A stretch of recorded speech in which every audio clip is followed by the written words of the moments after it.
kumpokea mchungaji ili asalimie yule aliyetuongoza kutuleta. Aratusuhuza. Akatusalimia.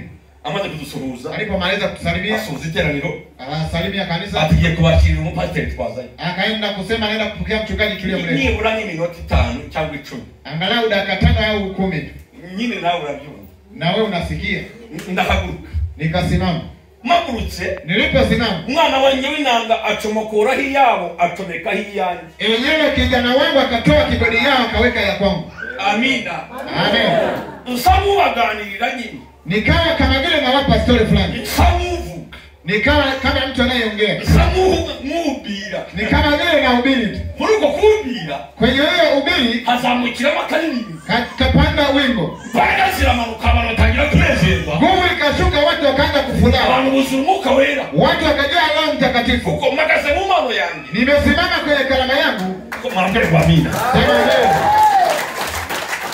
Baba wanezere. Watu wakame fulani. Mutabazi wungirije wa mushumba twasanze mu cyaci. Yule mtabazi ambaye ni msaidizi ya yule mchungaji yule mkuta pale. Ati pastor ati muhayina. Akasema mchungaji, nimekugawia ng'ombe. Ahita minga. Hapo akanipa ng'ombe. Wala wundi batwao ndio twakiriye. Yule aliyopokea agirisha akawa na wivu.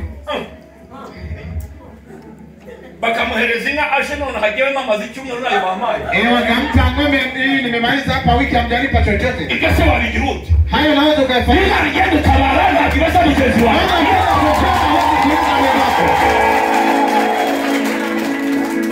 Ila kuwabigwanya. Haya uweze kuyapiganisha. Ndio wahekenya neno. Hata uweze kutafuna neno. Ndio waamue ukajawe na buhuru. Hata kama mwangalie waoga. hata uchawi. Ndio anatoa imuni na mtabarana kwa mfuko. Kesi wamehindwa. Wewe unaweza kuyabadilisha. Hakiki wamehindwa. Hauwezi kubadilisha. Ushobora guturana. Unaweza mkaishi pamoja. Umwagachira undagachira. Mwingine akawa tajiri, mwingine akawa masikini. Ushobora kuvukana. Unaweza kuzaliwa pamoja. Yese muri ndimwe. Nyote mnazaliwa tu pamoja. Abantu batambari bagachira abandi bagachira. Kama watu wakana walivyo kama tajiri, wengine masikini. Halafu walibwanya. Hayo uweze kuyapiganisha ili kwa. Hiyo ni neema ya Mungu. Hiyo ni neema ya Mungu tu. Arangije arashindi. Pengine hapo tu akabima. Araraka. Akakasirika. Ndarahonga. Nikalala hapo. Urumva nendaga kugenda masinigi.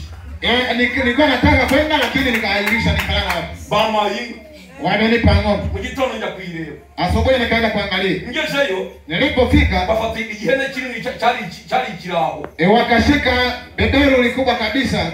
Barakibaga. Wakachinja. Mbonye inka. Nikaona ng'ombe. Mama geni. Wakachinja na mbuzi. Njana n'umunanga wanjye. Nikawa na DJ wangu. Twagenda tujya yiriya nini. Tukaenda tukala ule mbuzi. Twihera inka yacu. Watupa ng'ombe wetu. Twirira n'ihene. Tukala hata na mbuzi. Amaterano yakomeje. Lakini baada huko inaendelea. Mushomba lyo nitorero. Na mchungaji yupo na kanisa. Dushoje ibyo. Tulipohitimisha hayo. Isaha n'ikenda. Kwenye mida ya saa 9 turamanuka. Tukateremka. Nzana nabo. Tukaja nao. Na mugabo waduha mayini. Na yule aliyenipa ng'ombe. Twatunguka. Tukatokea hapo. Nije hale musenge haliya. Nilipofika mlangoni pa kanisa hapo. Nimeanguka. Nilipo napiga hatua na tembea. Amashingo kwacha. Na makofi mengi pale. Kwa mugabo yari mo yigisha. Yule aliyekuwa mwanamume anafundisha. None henda gutrika. Akataka kupasuka. Umijambo yakoresheje. Sikia neno alilolitumia. Atuko mubaye ikigabo cy'umugigi rero nako mwongera kunye. Bwana ona mwanamume umetuma kusikia tena. Aricyo imbere y'itore. Hivyo mbele ya kanisa. Atuko mubaye ikigabo cy'umubondo. Kana umeona mwanamume mwenye tumbo kama hili, sikia. Nacho na mukozi. Sijamfanya kitu chochote. Naje nigendera. Nimekuja natembea. Noneho abantu batangira kwimyoza. Na watu wakaanza kutonza. Urabona gutuka umuntu w'abantu w'Imana yasiguye w'abantu bikundi. Unajua kumtukana mtu ambaye Mungu watu wanampenda. Na kuhangana nanjye uhangana n'Imana. Wewe upigane na mimi bali unapigana na Mungu. Baravuga bateko simu nabo. Bageze aho ngaho uko baratabuka. Abantu bo bari Uganda bo n'abantu ba. N'abantu bo mu myongiyo batubigira. Bavugira. Watu wa Uganda ni watu ambao wanapenda kuongea hapa. None baramuga batako rabizi. Wakasema unajua? None nawe ushaka wewe twaguhaza. Wakasema ni wewe tunampenda, wewe tumekushiba. Indora ngewe naravuga. Mimi sijaongea hapo. Ni wewe dushaka, wewe twaguhaze. Ni yeye tunamhitaji, wewe tumekisha kushiba. Noneho pastor wari watwakiriye. Yule mchungaji aliyekuwa ametupokea. Atari ko sibone ubaye ugiye guhangana n'abakristo. Mbona unaenda kupigana na Wakristo? Unayo kumaza masahari kubiri zao wataza gatutu. Mbona nimaliza masaa mawili unahubiri si utoe madhabahu achie? Yaragiye afata Bible ze. Alienda kashika Biblia zake, aragenda no mu nzu. Akaenda kule kwenye afata baga, kashika begi yake, baramwinginga, wakamtii mukozi w'Imana, tumishi wa Mungu, aragenda muheruka ubwo, akaenda tangia hiyo siku sijawahi kumuona. Sije wahera baji.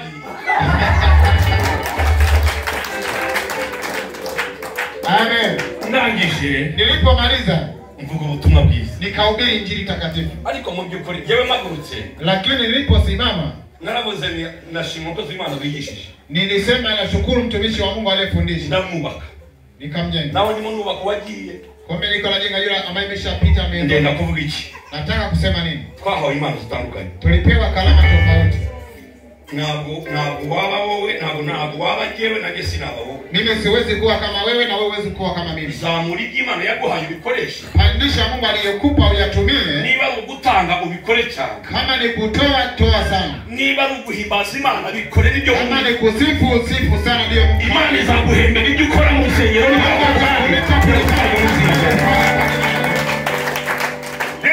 Imana dusanga bashimira kuzima turaha twese twakuja kuba ubwami bw'Imana. Na tuko hapa kwa ajili ya kufanyia ufalme wa Mungu. Imana ibaze. Amen. Ubu ni nashaka kunyama kipande yote ni sisifu. Nako byapa hatuwezi vikatoka kuko nibyo bindi. Ndiyo yaliyo ndani mwangu. Amina. Amen. Kandi ndalifatanya na tena na kushika vyote viwili ubutumwa bwiza. Na bili injili takatifu. Naririmba. Na tena ninaimba. Ibyo Imana yamaye. Hakika ndio kalama Mungu. Ariko ufite Imana yaguhaye n'izo. Kwa neno Mungu ameshakupa.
Akulenga kutana na kusikosa mali.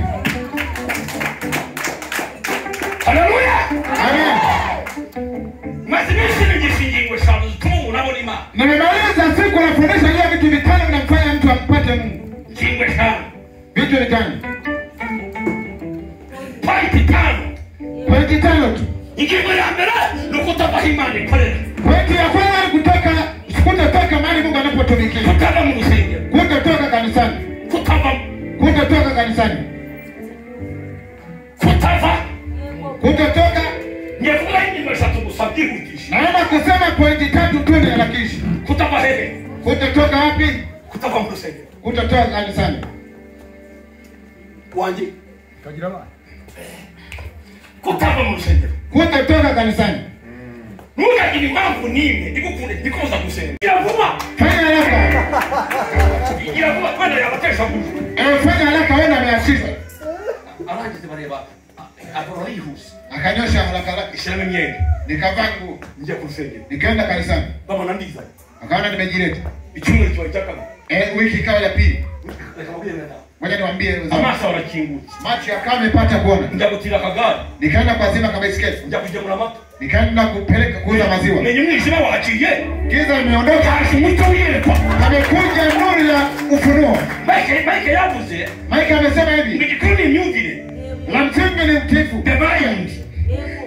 Ikinaweza kora akuraho umwijima ubwenge bukaba. Yesu anachokifanya anatoa giza, anaingiza nuru ili upate kuona. Njya gutira akagari sana. Nikaenda kwa zima kama isiketi. Ngemura amata. Nikapeleka kuuza maziwa. Borozi bafite amata. Nikaenda kwenye wafugaji. Ndiye kwenye twahizwa na segereti. Nikakamua nikapeleka segeretu. Naho kanumurembe. Nikapeleka hela. Wamuho.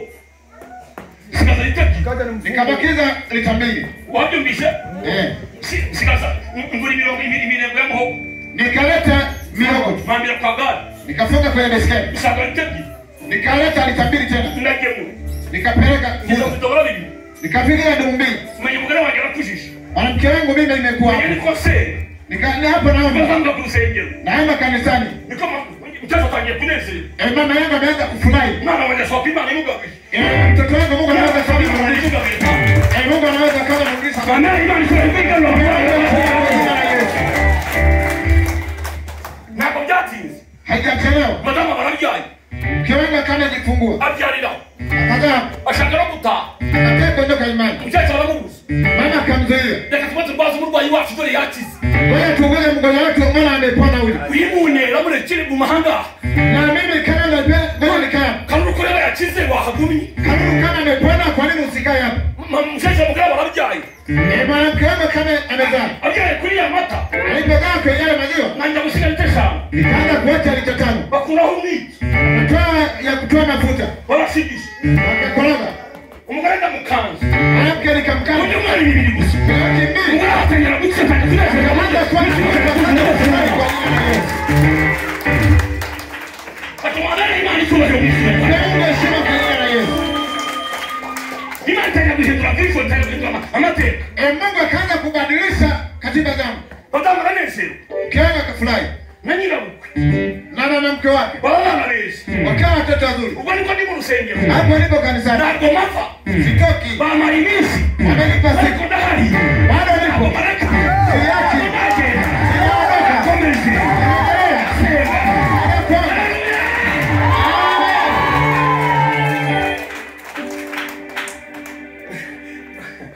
Vitu vitabadilika. Vitu vitabadilika.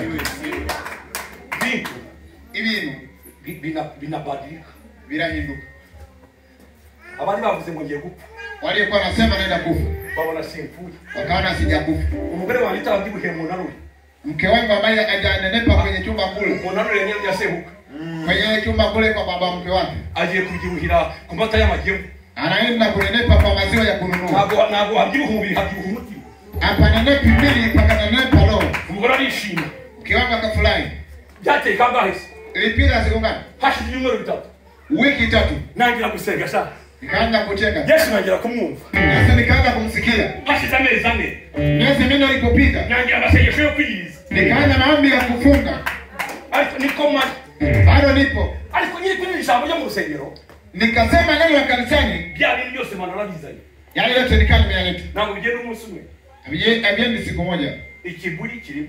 Boli bado kimo. Uburayi buri hejuru. Na ulai bado uko juu. Amaso arasharira ibitambo byiza Bado macho yanaangalia wanawake wazuri. nasanga ni cyiza. Abantu bahari. Watu wapo bado. Ariko ndakomeza ndaza. Lakini ikaendelea kuja. Ndakomeza mbikizo ariko cyo mu rusengero. Lakini ikaendelea kwa mjenga lakini wa kanisani. Ndakomeza ndaza. Nikaendelea kuja. Ndakomeza njane. Nikaendelea kuja. Ndaza. Nikaendelea kuja. Bati Karuru nakarakizwa neza. Karura hajaokoka vizuri lakini mimi naendelea kuja. Bati ntabwo biratungana. Akasema hajakuwa sawa. Ariko nanga kuhava. Lakini sijatoka Ndakomeza ndaza. Nikaendelea kwenda kanisani. Bati ntabwo cica cyafite mu ibintu byinshi. Bado kuna mambo mengi yanayo. Ariko ndaza. Lakini lakini nikawa naenda kanisani. Baada ya pepo la uzima lakini sikia nikengine wembe nao saidia wengine kwa sababu ya kunaja mimi ya kanisa mkonoja akanibadilisha. Amen. Mwambie mwenzako usitoke. Hapo ulipo usitoke. Usitoke usiache. Mungu tangu kinzu kwa mzusenge. Hata kama hujajenga nyumba endelea kuomba. Mungu taraja ala kwa mzusenge. Hata kama hujadai mtoto endelea kuomba. Mungu taraja itaka kwa mzusenge. Hata kama hujanunua ardhi endelea kuomba. Kwa mzusenge. Wewe endelea kuomba. Kama Yesu atakurejea. Hawa watu hapo. Mwambie mwenzako endelea kuomba. Usiache. Nunga utarachizwa neza. Hata kama hujaokoka vizuri. Endelea. Nunga jifidani inyuki kukuru inyuma. Hata kama kuna leo komeza. Nauza kutawala. Wengine na wote kusaidia kwa jina la Yesu. Haleluya. Amen. Abandi tuyemo. Nagaciro bagira. Harotari gumyemo. Nagaciro bagira. Ariko tuzita agaciro. Uko bakumenye. Abandi kuyemo. Nagaciro bagira. Harotari gumyemo. Nagaciro bagira. Ariko tuzita agaciro.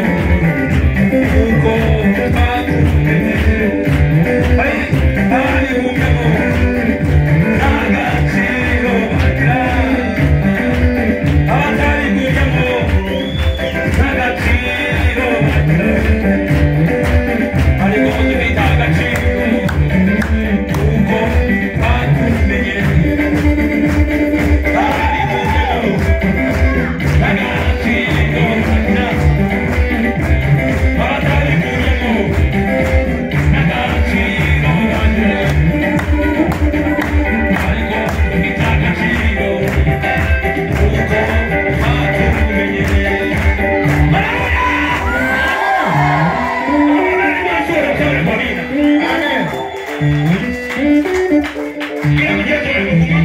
Mwambie mwenzako kaa hapo. Kaa hapo.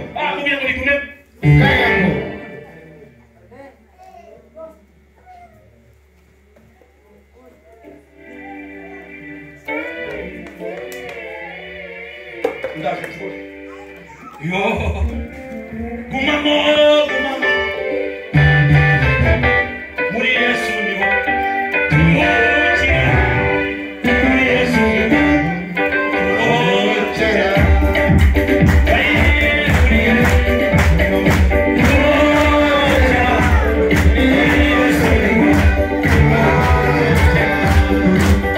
Muri Yesu niho turuhukira. Muri Yesu niho turuhukira.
mukosekete hanze ni habi gumamo nubakoreye gumamo hata kama angalia hapo nubu gikwandesha gumamo hata kama na kodi lakini angalia baki hapo dawa ni sabu gumamo hata kama anaenda kwenye sehemu ya pale weka hapo tu nubu gikwandesha gumamo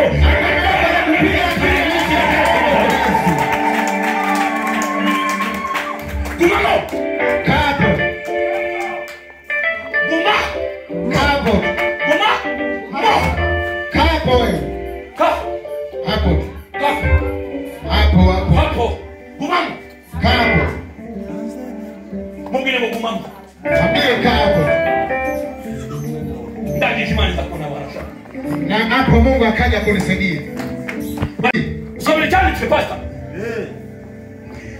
makunyali nakale kwa kali kuitawachaza Mungu kitabu cha Zaburi 22 hiyo ngingo nyereke mbona ngingo ya kabili tuseme hapo tu ngingo Zaburi makunyali nakale kwa kali Zaburi 22 mstari wa 27 makunyali nakale kwa mrongo wa kali hadi mfundisho wai haya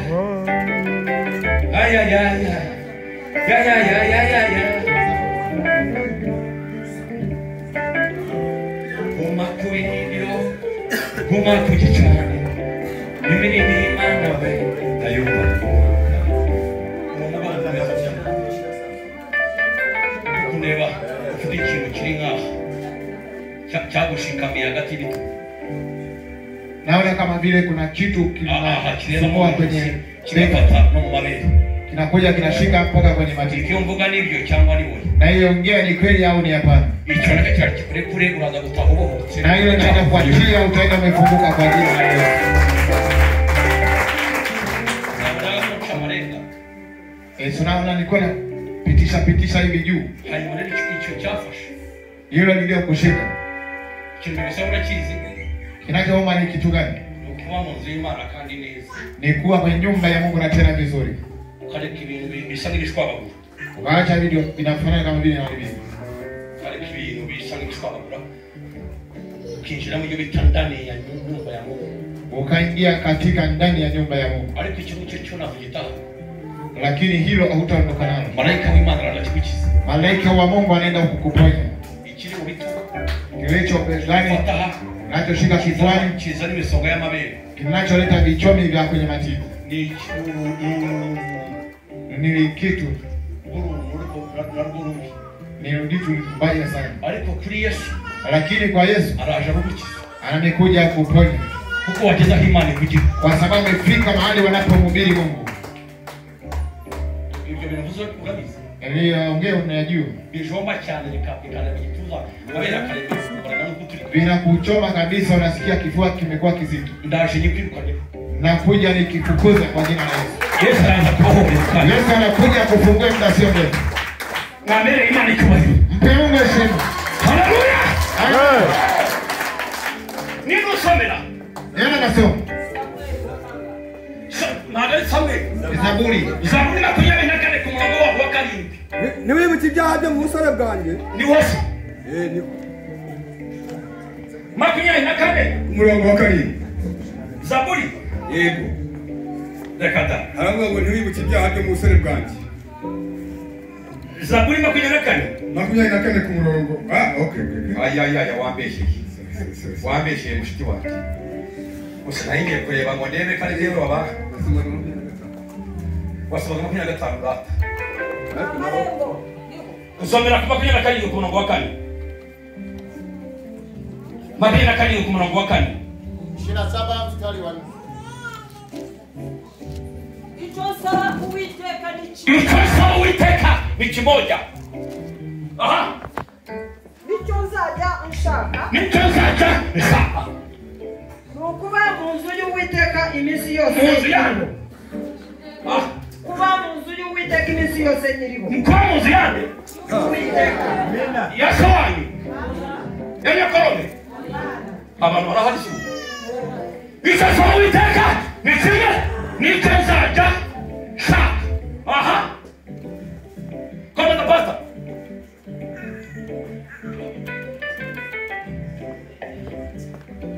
icyo nsaba Uwiteka ni kimwe aha nicyo nzajya nshaka nicyo nzajya nshaka aha ni ukuba mu nzu y'Uwiteka iminsi yose nyiriho yego mwareba ubwiza bw'Uwiteka mwari ubwiza bw'Uwiteka aha mwitegereza urusengero rwe mwisegereza urusengero rwe kuko ku munsi w'amakuba azandindisha kumisha mu ihema rye kuko azandindisha kumisha mu ihema rye aha mu bwihisho bwo mu ihema rye niho azamisha ile Kiswahili anaenda wapi?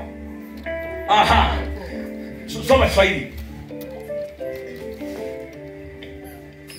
Neno moja nimelitaka kwa Bwana, Aha. nalo nitakalolifuata. Aha. Nikae nyumbani mwa Bwana siku zote za maisha yangu. Aha. Niutazame uzuri wa Bwana, na kutafakari hekaluni mwake. Mradi atanistiri bandani mwake siku ya mabaya, atanistiri katika stara ya hema yake, na kuniinua juu ya mwamba. Ile chirira ho. Siku zinayakifanya angabasema siku mabaya. Siku mbaya. Mradi atanistiri bandani mwake siku ya mabaya. Siku ya mabaya. Mwalimu uziko muri siku tubamo habaho na siku ya mabaya. Nilikuwa najua kwamba na siku tunazoishi kuna siku mbaya tena. Nikasubiri. Mwalimu uziko mu siku tubamo zo hanza. Ni kwenye siku tunazoishi huko nje. Habahizo lita siku mabaya. Na kuna kwepe siku ambayo ni mbaya. Ukiri pisi na uwazihishi. Ukiwa duniani hauwezi kujificha. Muniza maso. Uniazime machenge. Imisi jibaho. Siku zinakuwepo. Akabaho ni misi ya makuba. Panakuwepo na siku mbaya. Nona ubichiwaso. Sikia tatizo. Mukanya muda mfupi kama ngo yatubwiye ngo wabufite ingingo ikuregera. Kagama amesema unaweza ukawa na point ya kuweza kusaidia. Noneho sasa yuri misi ukiwa duniani ukagera mu siku mabaya, ukafika siku mbaya, utarabaye muzima, kama hujaishi kwenye nyumba ya Mungu, utarakoze ibikorwa, haujafanya matendo mazuri, utarafashije umurimo w'Imana, hujasaidia kazi ya Mungu, utarasida idirisha, hujaweka hata dirisha, utaragusa intebe, haujanunua hata kiti. Nani yawe mu rusengero? Hakuna kiti chako kilichopo kanisani. Nani mzindaro wawe? Hakuna hata maiki yako uli mu rusengero ambayo iko kanisani. Nani uji wawe? Hakuna hata mlango uliopo kanisani. Uli mu rusengero. Na sene zawe. Hakuna hata ile yako. Mushumba ryako. Chungaji anazokula. Isiku mabaya zinakuhitaji. Siku mbaya itakuharibu. Ariko lakini yobale mu rusengero ukiwa kanisani ugasenga Imana, ukamwomba Mungu, ukaramya Imana, ukamwabudu Mungu, ukora imirimo y'Imana, ufanye kazi ya Mungu, siku mabaya zize, siku mbaya inapokuja n'ibisigizo by'Imana inakuja huko kwenye jina la Mungu. Akamwambia haleluya mu izina rya Yesu. Abantu barahari. Watu wapo. Mleta hali. Bado mpo. Umbiliza. Sikia neno hili. Bible inasema Biblia inavuga siku mabaya inakuja. Umosi mimi sasa. Siku ni nyingi. Halina siku mabaya. Misi ni nyingi aliko alinomosi wamekuwa. Hizo ndizo leo. Hizo siku sasa. Yote kujaza. Zinapokufikia. Nanjingo ikurengera uri abunana yavuze n'Imana yavuze. Amama kintu chote kusaidia pale au point yoyote. Na kintu kigukingira. Hakuna cha kuegamia. Na rwibutso rwawe ufite. Hakuna kumbukumbu ulionayo. Na hene yawe bariye mu giterane. Hakuna mzee wako aliyekula kwenye semina. Ngoro muzima twashaka kujya oya. Unajua tunahitaji kula mna. Hello. Ibintu byawe byose ari ibyawe. Vitu vyako ni vyako tu. Na kintu kikuva. Hakuna unachotoa. Umushumana ibintu byawe byaryaho. Mchungaji akula kitu chako na chakula. Ibishyimbo ni ibyawe. Marage ni ya kwako. Ibigori ni ibyawe. Mahindi ni ya kwako. Inka ni izawe. Ng'ombe ni za kwako. Ihene ni izawe. Mbuzi ni za kwako. Biriya ni ibyawe. Biriya ni vya kwako. Ntabwo uzabihenderwa. Lakini hautalipa hapo. Bitana mu nzu y'Imana. Hata tena kwa Mungu. Igikwiriye cy'Imana cy'abana b'izina ryayo. Mbaya hiyo. Noneho siku mabayo zive. Umunsi mubi waje. Ukaba hari ibintu byawe wakoze. Kuna vitu vyako ulichovitengeneza. Ntabwo bugira. Hauna hofu yoyote. baba ngo ikibara cyaje. Anasema ugonjwa umekuja. Sina ngo wapi. Fanya wacha kelele. Unavuga ati wewe tuza.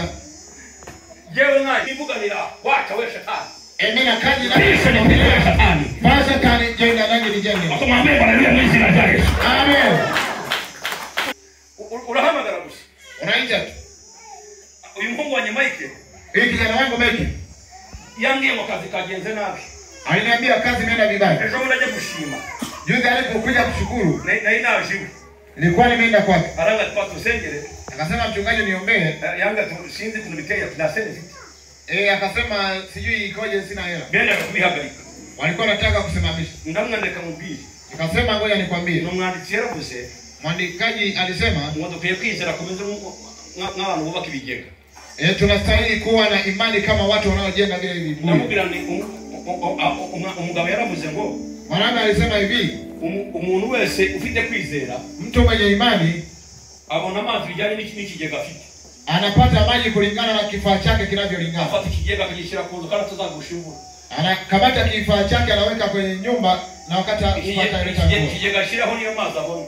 Na kifaa anachokiweka pale ndiyo maji anayoyaona. Ndamubwira ni mu bizindi jambo sinzi niba tuyibuka. Nikamwambia neno lingine sijui anakumbuka. Ndabwira kawe n'umugore we. Nilikuwa namwambia yeye na mke wake. Ndabe ni umugabo abantu bafata kwisa bagacukura mu idamu. Na wanaume wanachimba shimo. Bagacukura mu itaka yao. Wanachimba kwenye ardhi yao. Ili wabachukura. Wakati wanachimba ile shimo. Ndio maji babona. Ndio maji wanalo. Ndavuga numva rero. Nikasema sikia. Zamura kwizera. Uwe na imani. Uko wateguye igikorwa. Kama umeandaa katiba hiyo. Kitakorwa. Na itafanyika. Kitakorwa. Na itafanyika. Ndamwe wewe humura. Nikasema wewe tulia. Ibya matenti. Mambo ya tenti. Ili kuhangaikisha. Usirubaye hivyo. Yeye anakusha tenti hands. Mimi alikuwa anataka kuweka tenti nje. Aliko tuje mu nzu kucyumweru. Tulipokuja kwenye nyumba ya mapingo. Yaho ni mubizi. Yaliyotokea yeye anajua. Twaricaye. Tulikaa. Batangisene. Wakatoa hela. Nawe yitwerereze. Hakuna mtu aliyemwomba mchango. Nawe yabwiye ngo nwerera kuko ashaka kubaka igipangu. Hajasema mtu kwamba anipe mchango. Igipangu cye kiriho. Alijenga sehemu lake tu. Alimasha kucyuzuza. Anataka ajaze. Ariko barakibonye gusa. Lakini alipoona. Ondero katianza kuweza kufuka 15. Akasema nitakupa mifuko 15. Abandi basinya sheki za milioni. Wengine wakaweka sahihi za milioni. Abandi wanasinya. Wengine wakaweka sahihi za. Bado mnakwitaranye. Tulikuwa tumekaa. Akajaribu message. Akawa nasikia message. Zitungura. Zinaingia kwenye simu. Akansekera. Ananichekea. Atipata haraka. Akikira hana kunda kibono. Akasema mchungaji kinachotokea pale. Nani alikungura Yesu alimukazi. Nikasema tulie wewe sipo kazini. Mungu amina. Amen. Na mimi imani kama haleluya. Mungu asema msema haleluya. Bele data. Ndugu zangu, nimeka zutsinzi. Nguvu ya ushindi ya mbere. Ya kwanza. Nukutabivamo. Nikutoacha. Kutajirute. Kutoacha. Kutabivamo. Kutoacha. Yumo na bigunyamo. Tunapongangania. Akaje ni mwiza. Akaona kazi. Namazi wa kushora. Hakuna adui wa kukuweza. Hakuna nguvu ya adui ya kukuweza. Kwa kutana na mashauri kwa kuli nyuma. Wewe unaona maombi wako nyuma yako. Abantu barahari. Watu wako. Abantu barahari. Barahari. Mali hakukiwa hivi. Amen. None humba. Sikia. Ijambo ndavuze ngo. Neno limesema hivi. Sasa mwite. Ni chime. Nachoma Mungu ni kitu kimoja. Nikizaja shaka. Ndicho nitakachokuwa nataka. Kwa Mungu uiteka iminsi yose. Ni kuishi kwenye nyumba ya Mungu siku zote. Iminsi yose nyiriho. Siku zote nikakaa kwenye nyumba ya Mungu. Bizandindisha kumisha mu mahema. Atanificha kwenye hema lake. Ngo mu misiye cy'amakuba. Kwenye wakati wa matatizo. Imani zakuisha. Mungu atakuficha. None balizo umuntu kwegereye. Nauliza mtu ambaye amekusogelea mu gihe cy'amakuba kwenye wakati wa ubaya waba ufite urwibutso wakwibutsa Imana. Unaweza kuwa na kumbukumbu ya kumkumbusha Mungu. Wakamanyesha. Umesikia? Igihe cy'ibibazo cyinshi. Wakati mbaya ukija, haraba Kristo tugira. Kuna Wakristo tunakuwa nao. Ndio kwenye ya kabiri. Wewe nifike kwenye namba ya pili. Hose ni niyo. Na yote zinafanana kama hiyo. Amen. Amen. Injili ya kabiri. Namba ya pili. Injili ya kabiri. Namba ya pili. Ya kabiri. Bwana sifiwe sana. Amen. Ubutizi mbele kutahabu. Ushindi wa kwanza ni kutoka kwa kwenye Injili pole. Kingine. Majanyo. Bado mnanisikia? Tega masikio. Aha. Masifiwe. Amen. Masifiwe. Amen. Shaka sisi ni mwadama iko. Nataka kumwambia huyu mama. Nisikukupa kule. Na mizimu ikakuachia. Sisi tukuza kubyara. Mizimu nayo kuzuia kuzaa. Afite uruhora rw'ubwiriro narabona. Ana jitu inakaa namwambia vitu ambavyo sijawahi ona. Aya. Nuba hoto kugira ni mara nyingi. Na hapa tunapoongea nasikia tu na kitu kinamvuta kwenye tumbo. Yepuka no musimu kuri kuzima ngaho. Lakini anaenda kufukuza huo mzimu ule kwenye tumbo. Iyo mizimu kule mwisi na jaji. Amukanya ndaga tusenge bikana daimo zo zikureke. Kwenye muda anakuja tufukuze hizo pepo zikuachie kwa jina la Yesu. Kama bushuko bijao. Zilizuia uzao. Acha byara. Adai kitani Mungu yogashi. Tani mtu mbaya kwa nini? Tunamuzonga bora mnongole kwa. Kama sio kwa mtu. Rali jitu linakaa linamwambia siri imeshamsumbua sana. Mungu anaomba pona. Imani ya kukusa hizi na Yesu. Amen.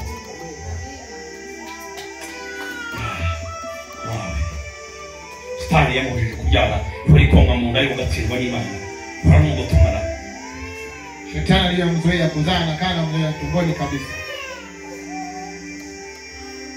Mali ya kukusa muri hiterero mu izina rya Yesu. Mungu anaenda kupenda kwenye semina hii katika jina la Yesu. Mali ya kukusa kuzima.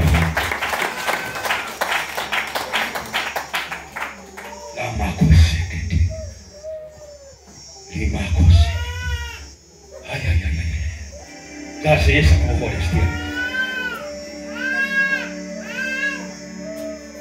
Stani ukatsingwa n'Imana. Shetani huyu ashindwe katika. Agana. Simama. Agana msiki.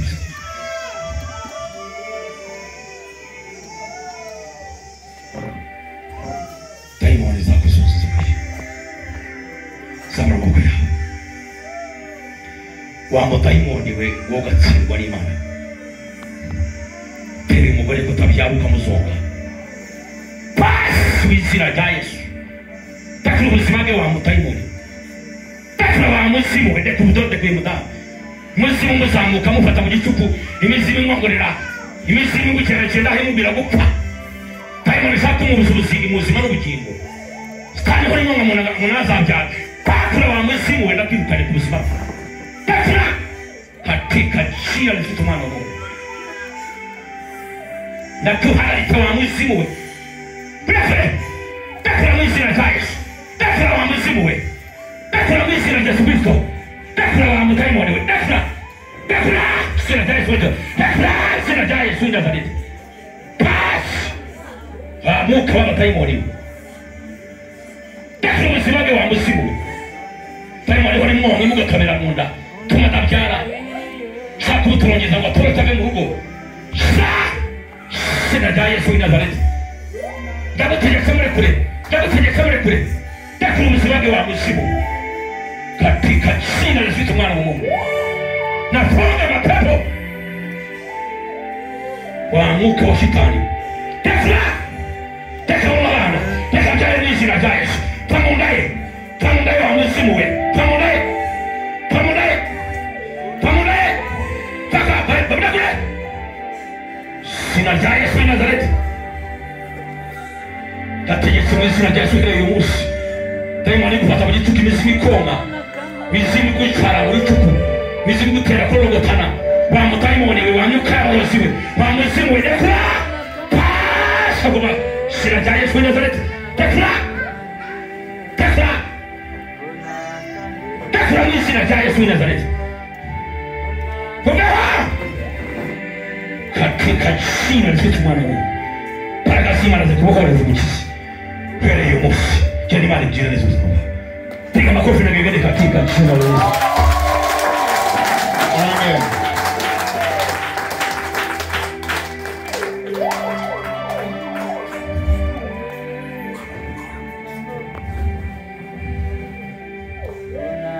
Baraka z'Imana zigomba kukubohora. Naje imbere y'Imana isumba byose. Hari Yesu ubohora ubuzima. Hari Yesu ubohora abantu be. Kugira ngo mubone ubuzima mu izina rya Yesu. Kugira ngo mubwire ko Dayimoni z'abafasha. Amen. Mu izina rya Yesu w'i Nazareti. Amen. Komera Imana basomere ngo haleluya mu izina rya Yesu. Makofi sema leo kwa jina la Yesu. Mu izina rya Yesu w'i Nazareti. Dayimoni z'abafasha uhereye uyu munsi. muzimu we, wa muzimu umufata mu gicuku. Murefure kwamba kumuvaho mu izina rya Yesu w'i Nazareti. Katika jina la Yesu mwana wa Mungu. Tunakiuka wa muzimu we. Tunakiuka wa muzimu we. Izina rya Yesu. Kandi kumwishima twabirukana.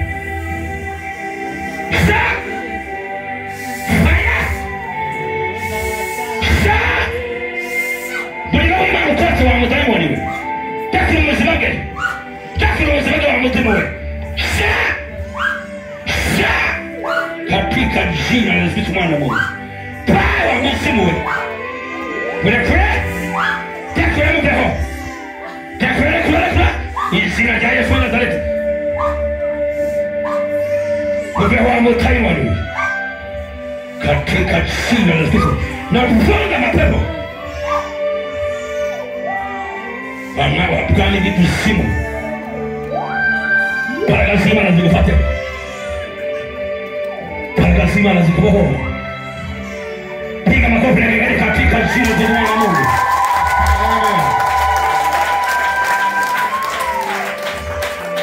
Dasa ina muri tena ndio demoni yose yagufashe. Itangire kure kure. Hari paragazima na zikuboho. Hari paragazima na zikuboho.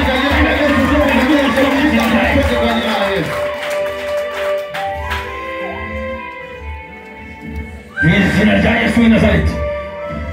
Agomba gukira. Yesu yaje kugira ngo akize abasatani atwaze igitugu. Iyo mizimu y'imfura igomba kumurekura akabona ubuzima. Mu izina rya Yesu. Bana Imana agomba kubona ubuzima. Mu izina rya Yesu w'i Nazareti.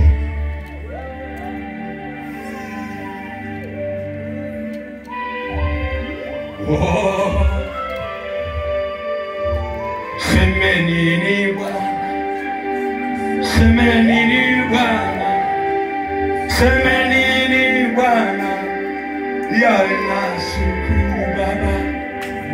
Semenini Bwana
Niseme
Tunaenda kuandaa vizuri makofi kama siku ya jana, mfano wa jana tulivyofanya jana. Pokea mchungaji ili asalimie yule aliyetuongoza kutuleta. Akatusalimia. Amaze kudusuhuza. Alipomaliza kutusalimia, asuhuza iteraniro. Salimia kanisa. Atigiye kubashirira umupasiteri twazanye. Akaenda kusema anaenda kupokea mchungaji tuliyomleta. Nibura nk'iminota 5 cyangwa 10. Angalau dakika 5 au 10. Nyine nawe urabyumva. Na wewe unasikia. Ndahaguruka. Nikasimama. Magurutse. Niliposimama, umwana wanjye w'inanga acomokora hiyabo atomeka hiyanjye. Yule kijana wangu akatoa kibodi yao akaweka ya kwangu. Amina. Amen.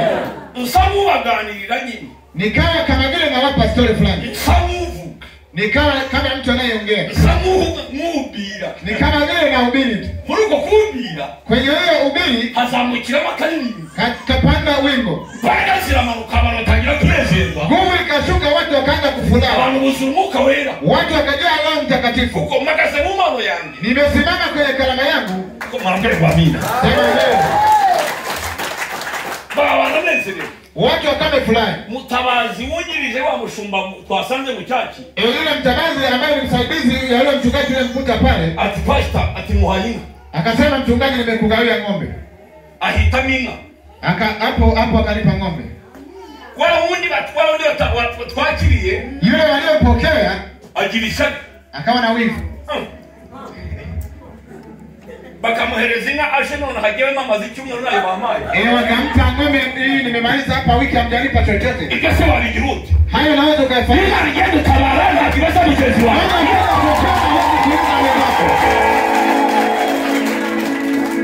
Ila walibwanya. Hayo uwezo kuyapiganisha. Ndio hakenya ndio. Hata uweze kutafuna meno. Ndio waamue ukajawe na guhuru. Hata kama uangalie waoga. Hata uchawi anatoa imuni ya mtabarana kwa Mungu. Yesu amehindua. Wewe unaweza kuyabadilisha. Hakiki wamehindua. Hauwezi kubadilisha. Ushobora guturana. Unaweza mkaishi pamoja. Umwagachira undagachira. Mwingine akawa tajiri, mwingine akawa masikini. Ushobora kuvukana. Unaweza kuzaliwa pamoja. Yese muri ngimwe. Nyote mnazaliwa tu pamoja. Abantu batambari bagachira abandi bagachira. Kama watu wakana walivyo kama tajiri, wengine masikini. Watu walibwanya. Hayo uwezo kuyapiganisha yale kwa. Hiyo ni neema ya Mungu. Hiyo ni neema ya Mungu tu. Harangije abashindi. Pengine hapo tu akabima. Haraka. Akakasirika. Ndarahonga. Nikalala hapo. Urumva nenda kugenda masinigi. Nilikuwa nataka kwenda lakini nikaahirisha, nikalala hapo. Bamayi. Wamenipa ng'ombe. Mugitondo njya kuireba. Asubuhi nikaenda kuangalia. Ngezeyo. Nilipofika bafata igihene kinini cyari kiraho. Wakashika beberu likubwa kabisa. Barakibaga. Wakachinja. Mbonyinga. Nikaona ng'ombe. Mama geni. Wakachinja na mbuzi. Ujana n'umunanga wanjye. Nikawa na DJ wangu. Twagenda tujya yiriya nini? Tukaenda tukala ule mbuzi. Twihera yacu. Watupa ng'ombe wetu. Twirira n'ihene. Tukala hata na mbuzi. Amaterano yakomeje. Lakini baada huko inaendelea. Mushumba lyo n'itorero. Na mchungaji yupo na kanisa. Dushoje ibyo. Tulipohitimisha hayo. Isaha n'ikenda. Kwenye mida ya saa 9 turamanuka. Tukateremka. Nzana nabo. Tukaja nao. Na wa mugabo waduha mayi. Na yule aliyenipa ng'ombe. Twatunguka. Tukatokea hapo. Nije hali musenge haliya. Nilipofika mlangoni pa kanisa hapo. Nimeanguka. Nilipo napiga hatua natembea. Amashingo kwacha. Na makofi mengi pana. Kwa mugabo yali mwiyigisha. Yule aliyekuwa mwanamume anafundisha. None henda kutrika. Akataka kupasuka. Umijambo yakoresheje. Sikia neno alilolitumia. Atuko mubaye ikigabo cy'umugigi rero nako mwongera kunye. Bwana ona mwanamume umetuma kusikia tena. Alicho imbere y'itore. Hivyo mbele ya kanisa. Atuko mubaye ikigabo cy'umubondo. Kana umeona mwanamume mwenye tumbo kama hili, Sikia. Nacho na mukozi. Sijamfanya kitu chochote. Naje nigendera. Nimekuja natembea. Noneho abantu batangira kwimyoza. Na watu wakaanza urabona gutuka umuntu w'abantu w'Imana yasiguye w'abantu bikundi. Unajua kumtukana mtu ambaye Mungu watu wanampenda. Na guhangana nanjye guhangana n'Imana. Wewe upigane na mimi bali unapigana na Mungu. Baravuga bateko shimu nabo. Bageze aho ngaho baratabuka. Abantu bo ba Uganda bo n'abantu bo mu myongiyo bavugira. Watu wa Uganda ni watu ambao wanapenda kuongea hapa. None baramuga bateko rabizi. Wakasema unajua? None nawe ushaka wewe twaguhaza. Wakasema ni wewe tunampenda wewe tumekushika. Indora jewe narapo. Mimi sijaambia hapo. Ni wewe ushaka wewe twaguhaza. Ni wewe tunamhitaji wewe tumeshakushiba. Noneho pastor wari watwakiriye. Yule mchungaji aliyekuwa ametupokea. Atari ko sibone ubaye ugiye guhangana n'abakristo. Mbona unaenda kupigana na wakristo? Nayo tumaza amasaha y'ubiriza wataza gatutu. Mbona umemaliza masaa mawili unahubiri si utoe madhabahu achie? Yaragiye afata Bible ze. Alienda kashika Biblia zake. Agenda no mu nzu. Akaenda kule kwenye afata baga. Kashika Biblia yake. Baramwinginga. Wakamtii. Mukozi w'Imana. Tumishi wa Mungu. Aragenda muheruka ubwo. Akaenda tangia hiyo siku sijawahi kumuona. Shije wahera baji. Amen. Ndangije. Nilipomaliza mvuga ubutumwa bwiza. Nikahubiri injili takatifu. Ariko mu by'ukuri yewe magurutse. Lakini niliposimama narabuze nashimwa ko Imana bigishije. Nilisema nashukuru mtumishi wa Mungu aliyefundisha. Ndamwubaka. Nikamjenga. Nawe ndimo nubaka wagiye. Kumbe niko najenga yule ambaye imeshapita mbele. Ndio nakuvuga iki? Nataka kusema nini? Twahawe imana zitandukanye. Tulipewa kalama tofauti. Ntabwo waba wowe, ntabwo waba jewe na Yesu naba wowe. Mimi siwezi kuwa kama wewe na wewe huwezi kuwa kama mimi. Zamuri Imana yaguhaye ubikoresha. Pandisha Mungu aliyekupa uyatumie. Niba ugutanga ubikore cyane. Kama ni kutoa toa sana. Niba uguhimbaza Imana bikorera ibyo. Kama ni kusifu sana ndio. Imana izaguhembera ibyo ukora mu rusengero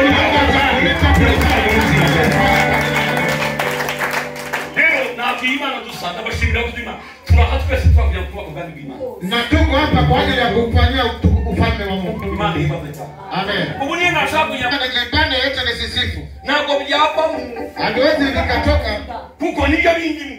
Ndio yaliyo ndani mwangu.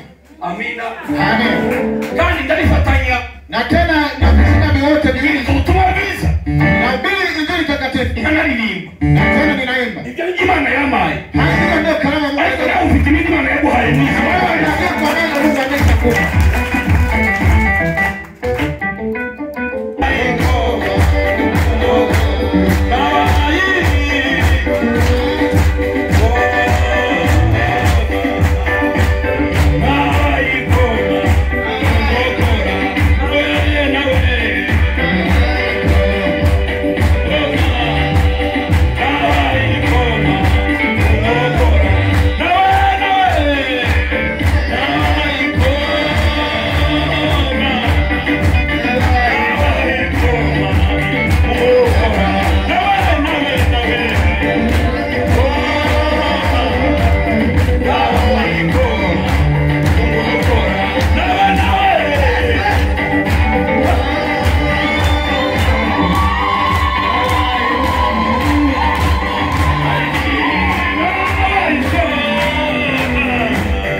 kwa mnalegele katika.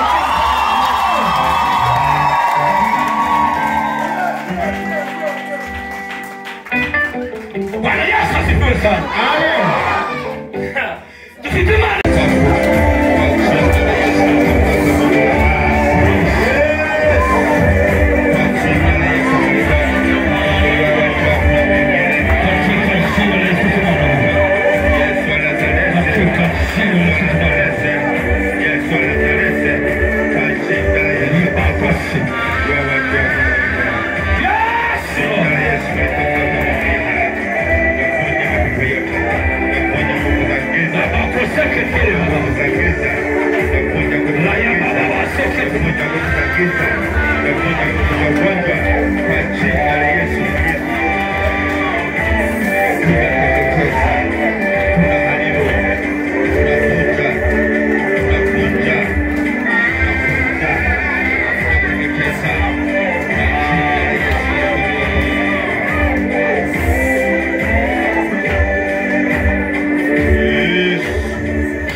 Tunaenda kuandaa vizuri makofi kama siku ya jana, mfano wa jana